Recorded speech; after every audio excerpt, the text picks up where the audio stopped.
오늘 하나님 말씀은 요한복음 2장 13절부터 25절 말씀으로서 성전을 거룩하게 하라 하는 말씀으로서 전하도록 하겠습니다. 요한복음 2장 13절로부터 25절 말씀 제가 받들어 읽도록 하겠습니다.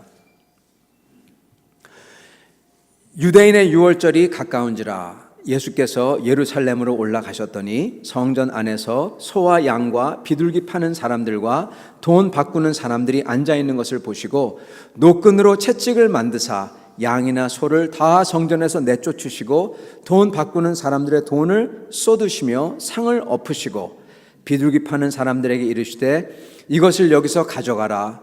내 아버지의 집으로 장사하는 집을 만들지 말라 하시니 제자들이 성경 말씀에 주의 전을 사모하는 열심히 나를 삼키리라 한 것을 기억하더라. 이에 유대인들이 대답하여 예수께 말하기를 내가 이런 일을 행하니 무슨 표적을 우리에게 보이겠느냐. 예수께서 대답하여 이르시되 너희가 이 성전을 헐라 내가 사흘 안에 일으키리라. 유대인들이 이르되 이 성전은 46년 동안 지었거늘 내가 3일 동안에 일으키겠느냐 하더라. 그러나 예수는 성전된 자기 육체를 가리켜 말씀하신 것이라. 죽은 자 가운데서 살아나신 후에야 제자들이 이 말씀하신 것을 기억하고 성경과 예수께서 하신 말씀을 믿었더라. 유월절에 예수께서 예루살렘에 계시니 많은 사람이 그의 행하시는 표적을 보고 그의 이름을 믿었으나 예수는 그의 몸을 그들에게 의탁하지 아니하셨으니 이는 친히 모든 사람을 아심이요 또 사람에 대하여 누구의 증언도 받으실 필요가 없었으니 이는 그가 친히 사람의 속에 있는 것을 아셨음이니라. 아멘. 말씀을 위해서 우리 잠깐 같이 기도하도록 하겠습니다. 하나님 아버지, 오늘 이 말씀을 통하여서 저희가 주님을 더욱더 찾도록 하여 주시옵시고 참된 주님의 예배를 사모하게 하여 주시옵시고 주님, 저희가 주 앞에 열정으로 열심으로 주님을 찾을 때 주님께서 임하시며 주님의 큰 은혜로서 답하는 것을 보게 하여 주시옵소서. 예수 그리스도 받들어 기도드리옵나이다. 아멘. 성전을 거룩하게 하라 하는 제목입니다. 여러분, 예수님 그러면은 어떠한 이미지가 여러분 마음에 탁 떠오르십니까? 사람들마다 그 떠오르는 이미지가 있는 것 같아요. 어떤 분은 예수님 그러면은 여러 가지 생각이 떠오르실 것입니다. 저 같은 경우는 예수님 그러면은 안타깝게도 십자가에 달리신 예수님 먼저 생각나야 할 텐데 그게 생각이 안 나고 저희 머릿속에는 어떤 게 생각나냐면요, 그 목자 되신 예수님, 시편 23편 있죠. 거기에 보면은 양을 꼴을 먹이신 예수님께서 쉴만한 물가로 인도하시고 그리고 나에게 원수들 앞에서 그 자리를 펼치시며 잔이 넘치게 하시는 그 목자, 그분이 얼굴 속에 마음속에 확 들어옵니다.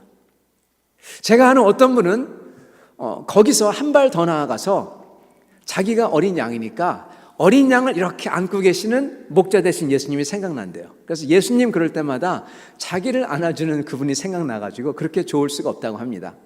여러분, 너무나 좋은 생각입니다. 너무나 좋은 거룩한 이 imagination, 이 상상이죠. 그거는 하는 게 너무나 좋은 것입니다. 어떤 분은 근데 한 발자국 더 나가서 그 예수님을 금발이고 머리가 파랗고 잘생기셨고 이렇게 이런 분으로 상상을 하신다고 합니다. 정말 선하시고 뭐든지 다 받아주시고 그러신 예수님. 그런데 오늘 말씀은 그 상상에 찬물을 확 끼얹었습니다. 오늘 나오는 예수님은 그 모습이 아니에요. 오늘 예수님은요, 화나신 예수님. 그것도 채찍을, 회초리를 가지시고 때리시며 그러시며 진노하시는 예수님입니다. 예수님의 모습, 이게 예수님의 또한 온전한 모습 중에 하나이십니다. 우리 주님께서 대노하셨어요. 왜 대노하셨을까? 저희가 이것을 금방 어떻게 보면은 우리 마음속에 성전이 이래서 그랬구나, 아니면은 장사를 성전에서 해서 그렇구나 이렇게 생각을 합니다. 저희가 왜 주님께서 이렇게 대노하시고 우리가 생각지 못했던 그 예수님의 모습, 정말 화내시며 큰 소리로 외치시며 그 사람들을 다 쫓아버리신 그 모습, 이러한 것을 알려면, 이유를 알려면은 저희가 배경을 알아야 됩니다. 이 배경을 알고 오늘 저의 말씀을 통해서 저희도 저희 성전을 거룩하게 깨끗하게 하고 온전한 예배를 드리는 여러분과 저가 되기를, 우리 교회가 되기를 축원합니다. 왜 주님이 대노하셨을까? 먼저 배경을 알아야 되겠습니다. 지금 말씀 보면은 6월절 그렇게 말씀합니다. 우리 한국에 추석 그러면은 사람들이 요즘에도 그러지만 특히 예전엔 더 심했죠. 민족의 대이동이라고 그랬죠. 정말 버스를 타고 기차를 타고 고속도로에서 막혀서 서울에서 부산 가는 게 8시간 걸리고 8시간이 뭐예요? 10시간 걸리고 막 그랬던 적이 있습니다. 그 정도의 버금갈 정도로 6월절에 이스라엘의 사람들이 몰려왔던 겁니다. 지중해 연안, 그 당시 알던 지중해 연안의 모든 나라에서 6월절 잔치를 위해서 다 왔어요. 먼 여행입니다. 거기에 가서, 그것도 성전에 가서, 예루살렘의 성전에 가서 제사를 드리기 위해서 갔던 것입니다. 자, 근데 이렇게 갈 때 제사를 드리기 위해서 어린 양을 끌고 갈 수가 있을까요? 소를 끌고 갈 수가 있을까요? 예루살렘에서 하루 되는 거리에서도 어린 양을 끌고 갈 수가 없습니다. 그러다가는 어린 양이 그냥 죽어버리죠. 끌고는 갔는데 이게 흠 있는 짐승이 돼서 예수님, 하나님께 제사도 못 지내요. 바치지도 못해요. 돈도 마찬가지. 그 당시에 여러 나라에 각기 다른 돈이 있었습니다. 그 돈을 환전해야 됐었어요.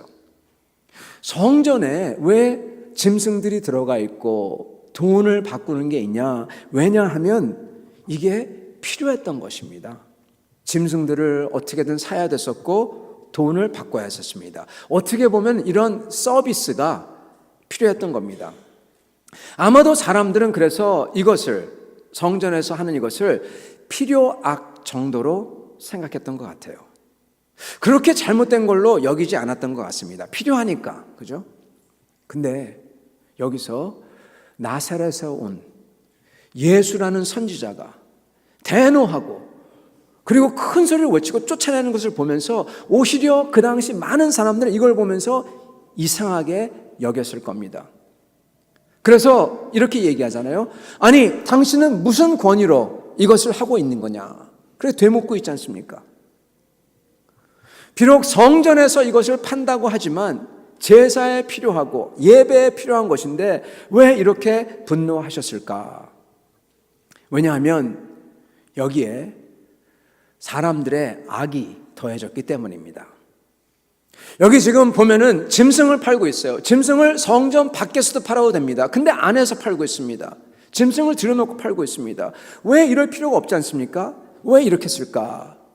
왜냐하면은 제사장들이 그 당시에 짐승을 가져오면은 흠이 있나 없나 검사를 했어요. 그것을 보고 흠 있는 짐승을 바쳤던 것입니다. 그래서 이 멀리 있는 짐승들, 특히 성전 밖에 있는 짐승들은 어떻게 보면은 개런티가 안 되는 겁니다.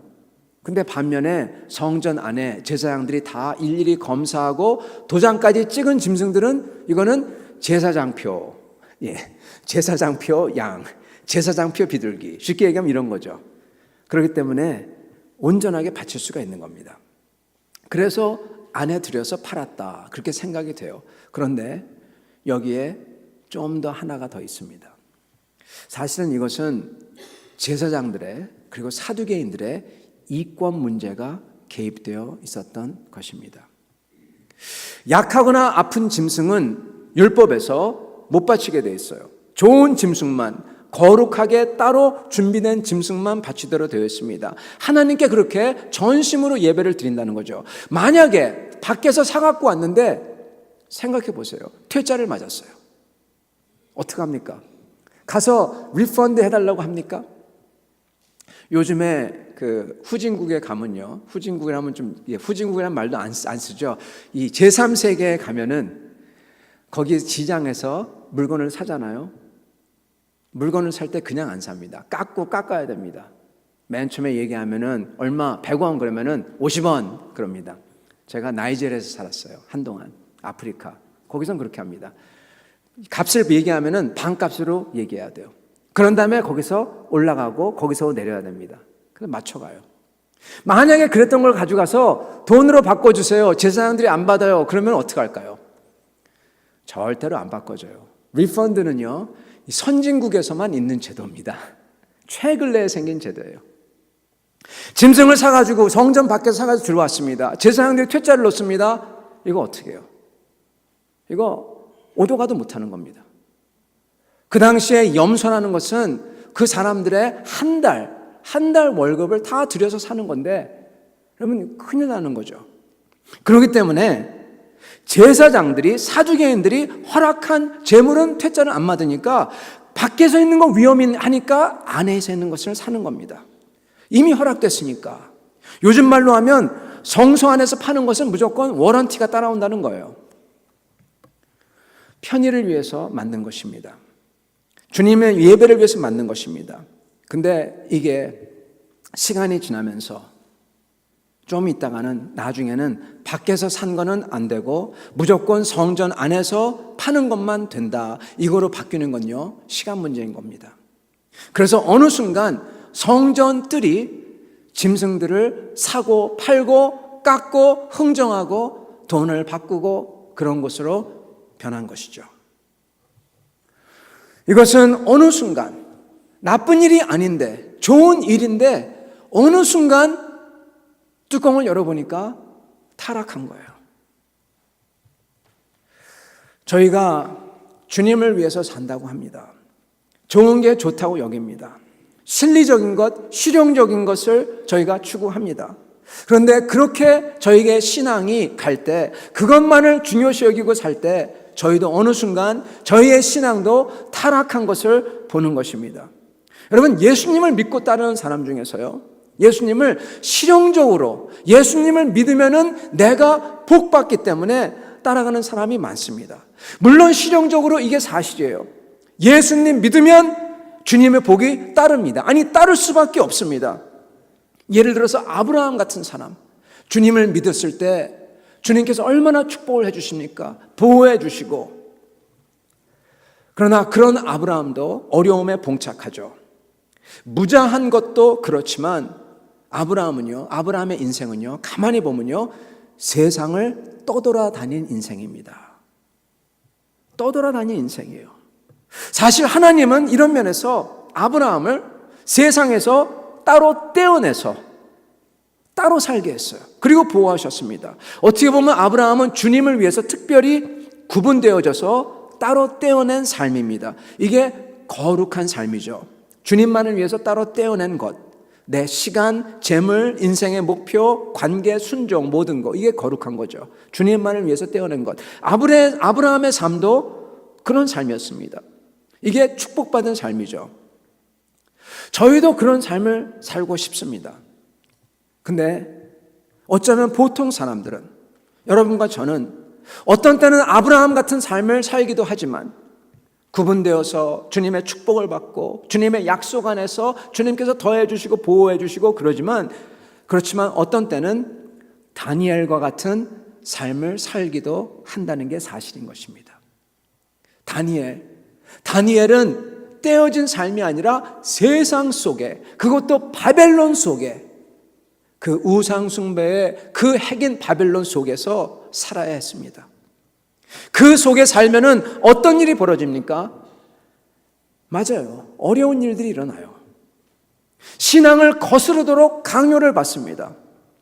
그리고 아무것도 잘못하지 않고 그냥 단지 주님만을 따랐는데, 아브라함식이라면은 축복을 받아야 되는데 축복은커녕 어려움 정도, 아니 어려움도 아니 정도가 아니라 완전한 핍박이 일어납니다. 그런 것을 저희가 봅니다. 어느 집사님께서 그 근처에 새로 이민 온 커플을 갖다가 친하게 됐습니다. 신앙인이에요. 젊은 커플입니다. 정말 신앙이 있고 너무나 아름다워서 이뻐서 같이 교제했다고 합니다. 그러면 격려하면 지냈습니다. 이분은 자기가 일을 하러 왔고, 그리고 일하는 데서 영주권을 내주겠다고 해가지고 거기서 계약을 했어요. 그분이 내세운 계약 조건은 딱 하나, 주일을 성수할 수 있게 해 주십시오. 이것만 하면은 제가 다 하겠습니다. 그거였대요.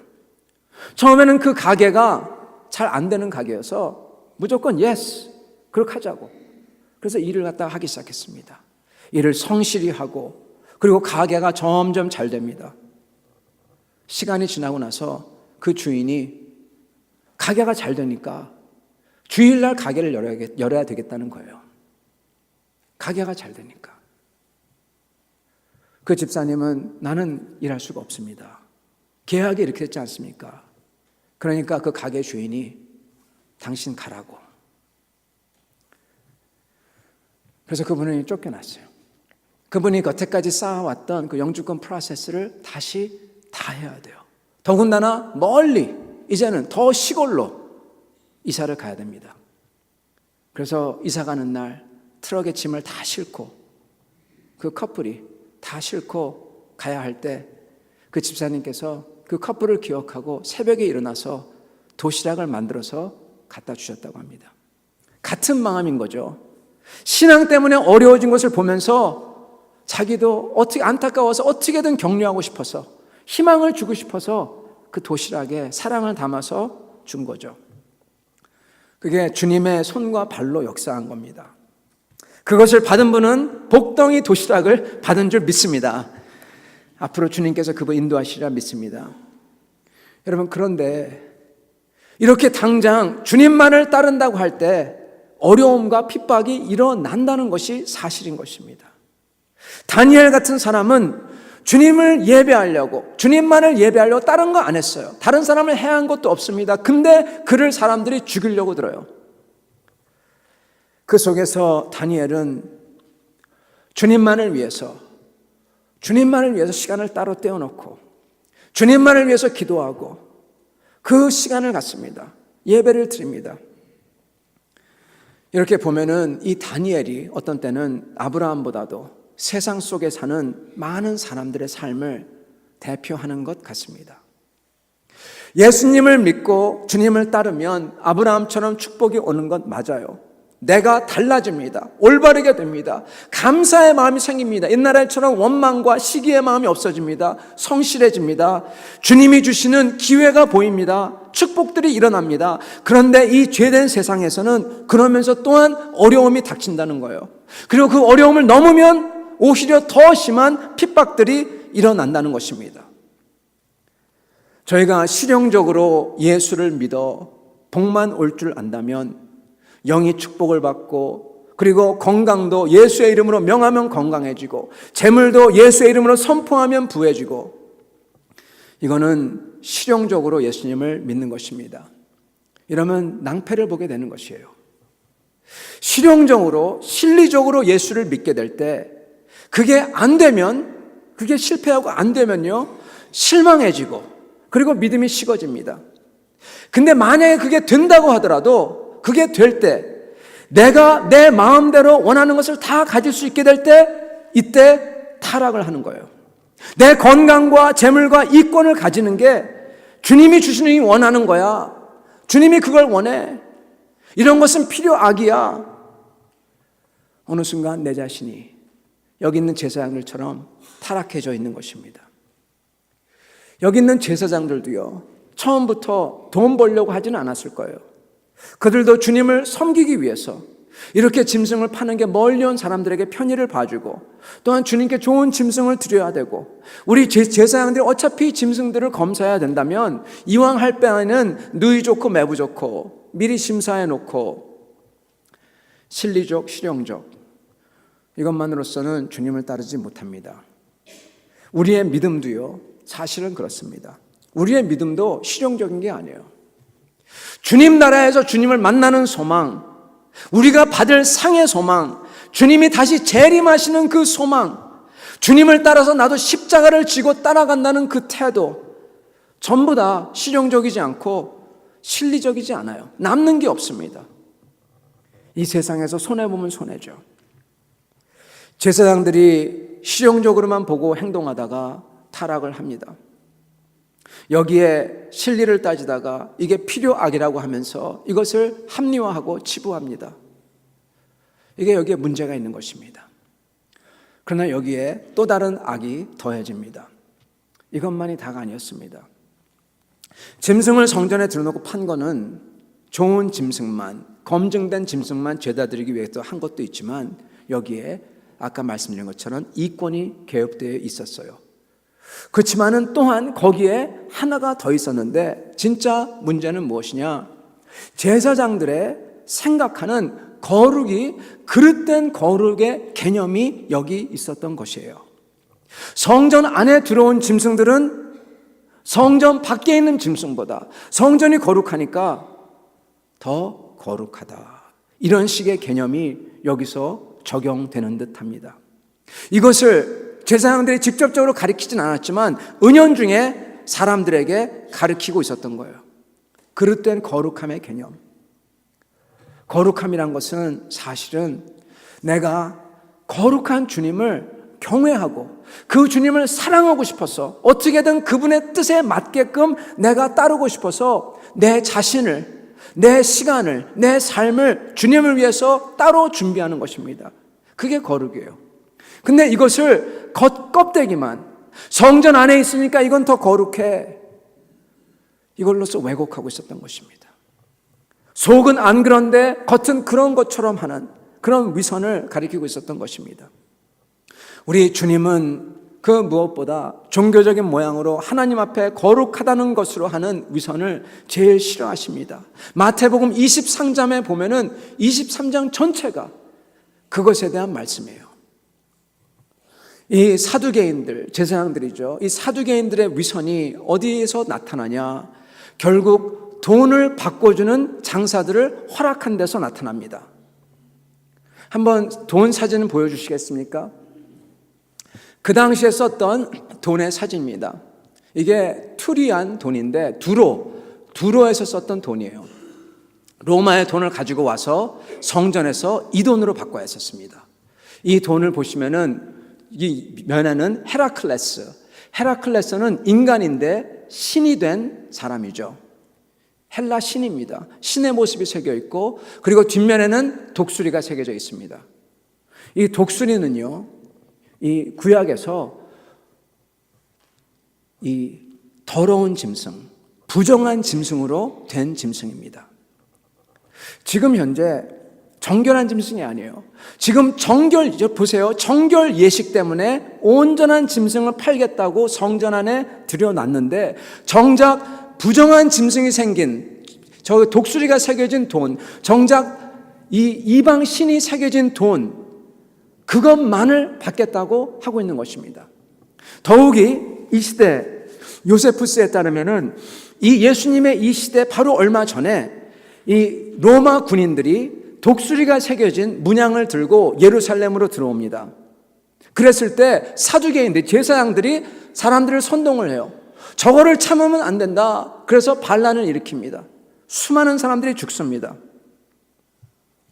이렇게 해놓고 나서 정작 돈은 이 부정한 독수리 문양과 헤라클레스 신의 문양이 새겨진 것을 받겠다고, 아니 허락하는 정도가 아니라 이것만 된다고 합니다. 왜냐? 로마 동전의 은의 순도는 80%였었는데 이 돈의 은의 순도는 90%였어요. 결국 사두개인들의 위선이 여기서 드러나는 겁니다. 하나님을 위해서 이 정결 예식, 그게 아니었다는 겁니다. 지금 그리고 또 이 성소 안에 짐승들을 들여놨어요. 더욱더 큰 악이 있는데 바로 이것입니다. 짐승은 끌고 바로 제사 지내야 되죠.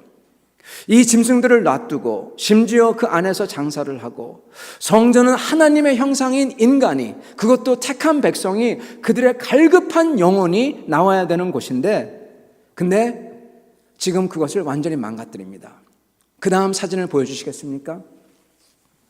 이게 그 당시 헤롯의 성전이었어요. 굉장히 헤롯이 아주 크게 지었습니다. 64년이나 걸렸다고 하죠. 그만큼 놀라운 성전이었습니다. 그 당시 고대 시대에서 그 8대 불가사의 중에 하나였죠. 그 성전에 보면은, 저기에 보면은 빨갛게 칠해진 데가 유대인이라고 써 있죠. 거기는 유대인이 들어갈 수 있는 데입니다. 녹색은 이방인들이 들어갈 수 있는 곳입니다. 그 빨간 곳과 파란 곳, 유대인과 이방인들을 가르는 게 나지막한 담이었어요. 한 저의 어깨 정도도 못 미치는 담이었습니다. 다 볼 수가 있어요. 그리고 열려 있습니다. 그러나 이방인이 그곳에 발을 딛는 순간 그를 돌로 쳐 죽였습니다.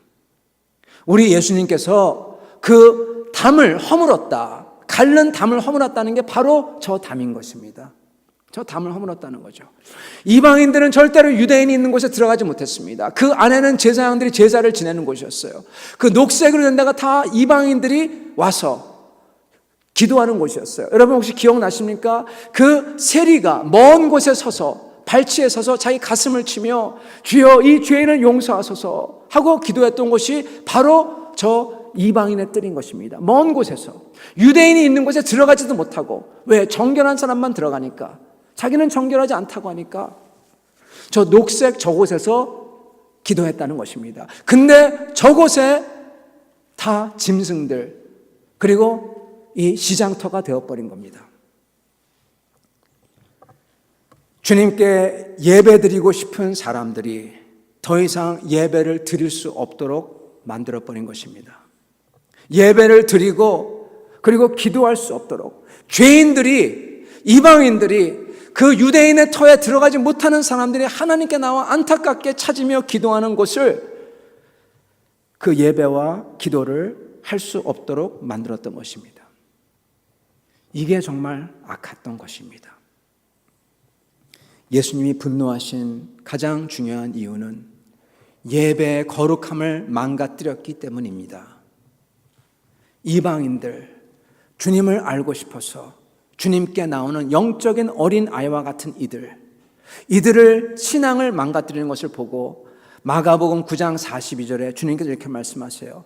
누구든지 나를 믿는 이 작은 자들 하나라도 실족하게 하면 차라리 연자맷돌을 그 목에 메어 바다에 던져지는 게 나으리라. 그러시면서 마태복음에서는 주님께서 이 모습을 보시고 원래 이 집은 아버지를 찾는 기도의 집이어야 되는데 강도의 소굴로 만들었다, 그렇게 말씀을 하시고 계신 것입니다. 예수님께서 이렇게 분노하신 이유는 거룩한 아버지에게 드리는 예배를 향한 열정 때문에 그런 것입니다. 예배를 향한 열정, 아버지를 향한 열정, 주님을 향한 사랑인 것입니다. 우리 하나님은요, 질투하시는 하나님이라 그렇게 말씀하십니다. 어떤 때는 이해가 가지 않는 대목입니다. 그러나 그 말 뒤에 숨어 있는 것은 우리 하나님은 하나님을 위하여 질투하기까지, 즉 하나님을 위하여 불타는 패셔넷한 그러한 분이라는 것이에요. 바로 예수 그리스도를 가리키는 것입니다. 우리 예수님은 하나님의 영광을 위해서 불탄다는 겁니다. 그래서 그것을 위해서는 주님은 매를 들고 쫓아내시는 것입니다. 우리 예수님의 그 열정은 바로 예수님을 십자가로 이끈 십자가 길이었습니다. 다시 한번요. 예수님께서 가지신 아버지에게 향한 그 열정이 바로 예수님을 십자가로 이끈 그 길이었어요. 이유였습니다. 주님이 이렇게 성전에서 이 짐승들을 내쫓았을 때요, 이게 바로 예수님께서 자신에게 죽음을 자초한 일이었다는 것입니다. 예수님을 가장 치를 떨며 싫어했던 사람들이 바리새인들이었습니다. 그들은 가장 종교적으로 우월하게 보여주고 싶어 했어요.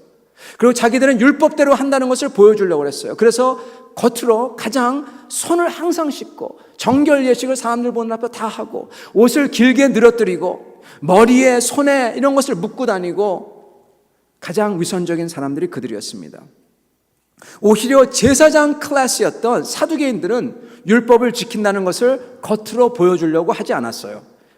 왜냐하면은 그들은 제사장 가문이기 때문에 그걸로서 충분했던 거예요. 보여주려고 할 필요가 없는 겁니다. 다들 사두개인 그러면 제사장 그러면 알아줬던 것입니다. 그런데 바리새인들은 새롭게 종교적 상위 계급에 들어가려고 했던 사람들이었기 때문에 보여주려고 했고, 그래서 가장 위선적으로 했던 것입니다. 우리 주님께서는 이 거짓됨을 그냥 좋게 넘어가지 않고 드러내고 꼭 짚어줬던 것입니다. 그래서 바리새인은 주님을 죽이도록 미워했어요. 죽이고 싶었는데 죽일 수 없었습니다. 왜요? 왜냐하면 바리새인들에게는 죽일 수 있는 사회적, 정치적 권세와 힘이 없었기 때문에. 근데 사두개인들은 있었어요. 사두개인들은 주님을 죽일 수 있는 정치적, 사회적 모든 명분과 권세가 있었습니다. 제사장이기 때문에. 주님을 체포해온 것도요, 사두개인들, 제사장이었고요. 헤롯과 로마 총독에게 주님을 보낸 것도 사실 사두개인의 힘이 있어야만 가능했던 것입니다. 바리새인들은 그들이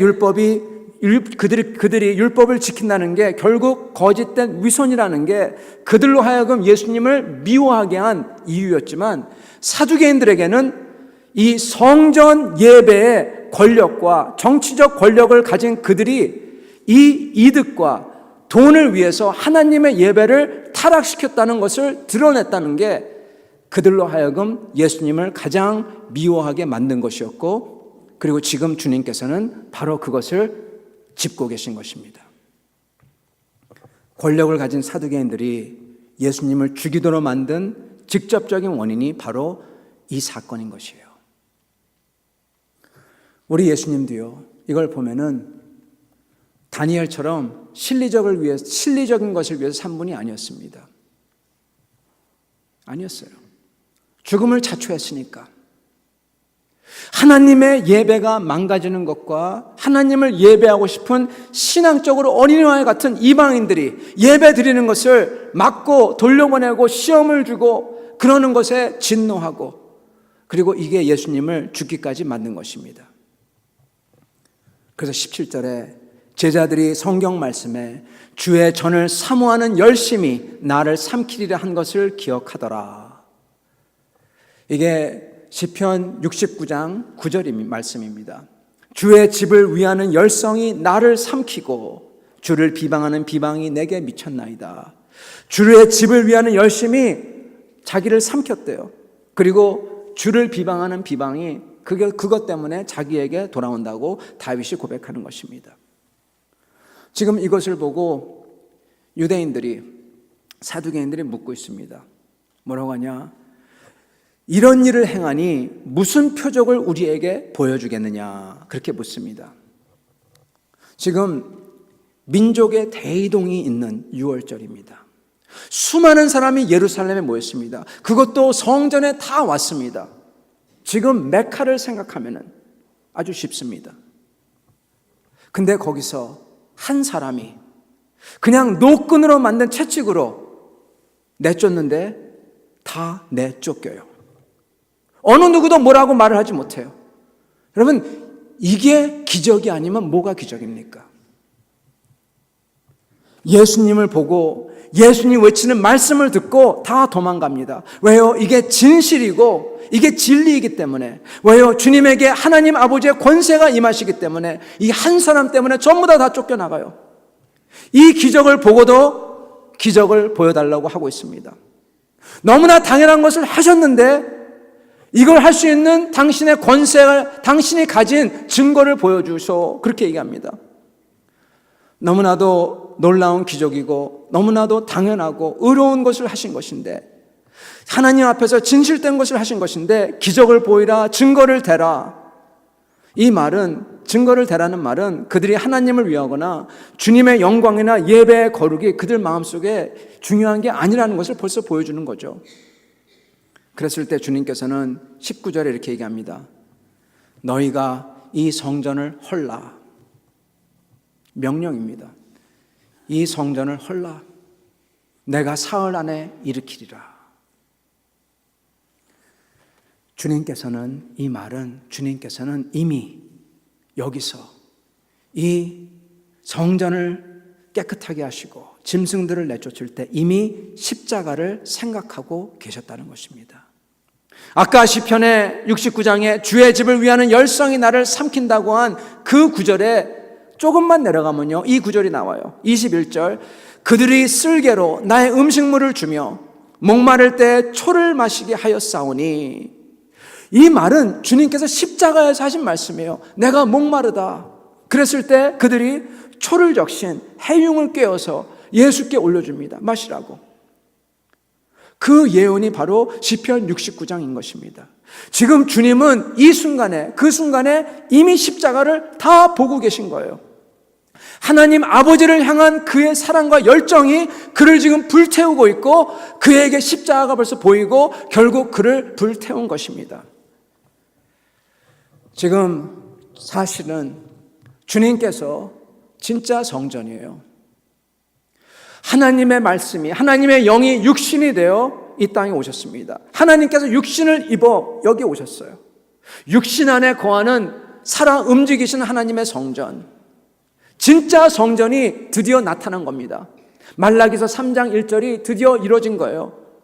근데 그것을 알아보지도 못하고 왜 이러느냐, 네가 누구길래 이러느냐, 증거를 대라, 이러고 있는 것이에요.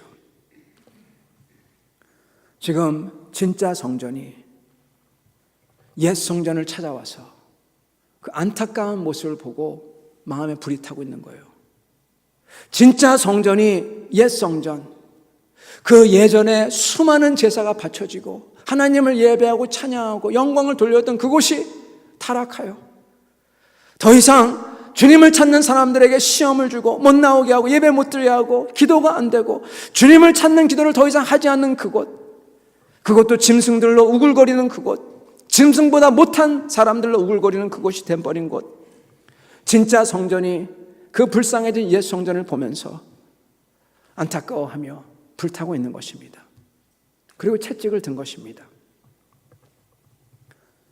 저희는 이것을 보며 다른 것보다도 저희는 주님의 영광과 주님의 예배를 위해서 살아야 될 것입니다.